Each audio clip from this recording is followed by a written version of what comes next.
Wala sa talent yan. Nasa sipag yan. Sa ating buhay, marami tayong kilala na mga tao na magaling naman. Grabe ang talent.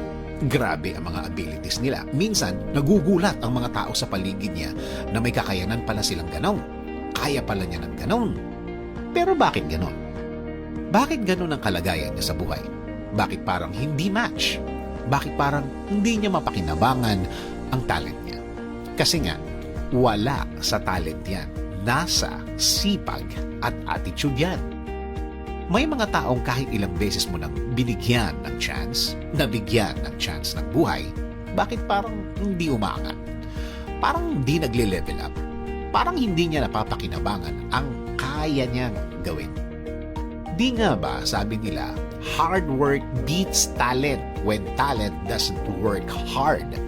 Kailangan talaga ng tamang plano at approach sa buhay na ito.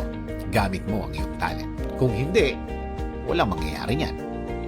May mga pagkakataon naman na nakikita mo na walang katalent-talent ang isang tao.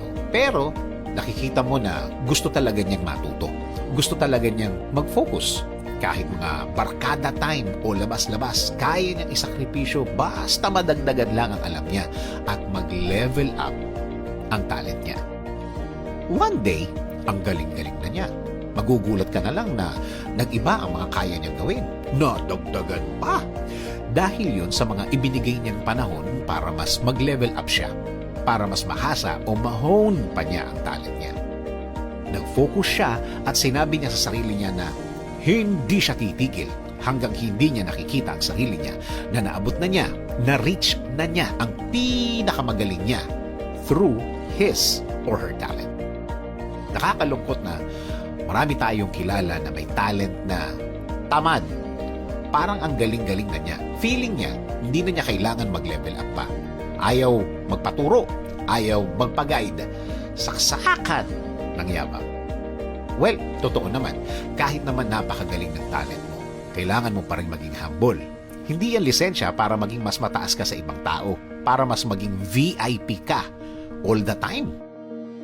Nothing beats hard work, ika nga. Kahit napaka-talented na mga katapat mo o kaya kalaban mo kung saan kapag nag-focus ka, kakayanin mong patumbahin ang sino man basta may sipag at tiyaga ka lang. Kahit gaano pa sila kagaling, tapatan lagi ng sipag at tamang attitude, magiging okay na ang lahat. Humingi ng tamang guidance galing sa Diyos. Hingin sa Kanya ang tamang direksyon. Hingi ng tamang tao na tutulong at magbibigay ng tamang payo sa kung ano man ang ginagawa mo. Hingin ang tamang oportunidad, pagkakataon para magamit mo ng tama. Ang talent naman natin na nagagamit natin ay galing sa Kanya. Minsan, nagugulat ka na lang sa mga kaya mong gawin. May abilidad ka pala sa ganyan, may kaya ka palang gawin ganon. Since na siya ang pinanggalingan ng talent natin, siya din ang may alam kung paano ang gagawin dyan.